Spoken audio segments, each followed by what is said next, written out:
Hello guys, welcome back to the channel. In this today's video, I'm going to show you how to create epic or fantasy sky on a CapCut. Okay, here I have created a project on my CapCut, and for example, I'm going to create epic fantasy sky for this video.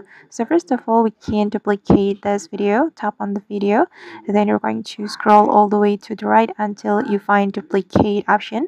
This one, tap on this duplicate option, and then you're gonna overlay this video, so you can tap on overlay. Where is the overlay button?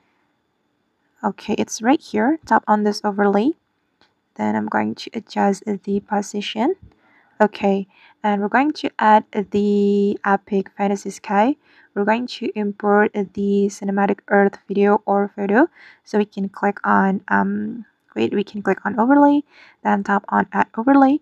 Then I'm going to use a video from stock videos on CapCut, so we can click on stock videos and then click on the scenery option. Okay, then I'm going to select this cinematic earth video, so just click on the video, then click on add. Okay, and I'm going to cut the video, so click on split, and I'm going to delete it.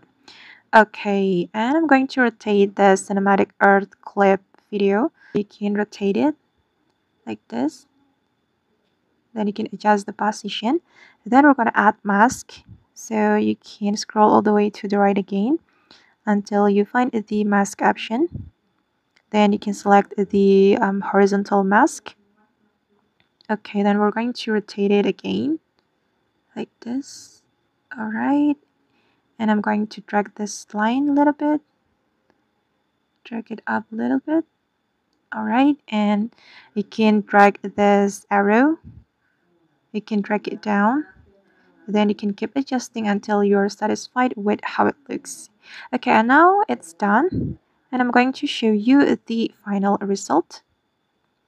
Okay, I'm going to play the video to show you the final result. Okay, and here is the result.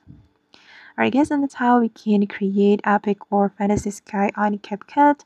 I hope this tutorial will be useful for you. Thank you so much for watching, and see you on the next video.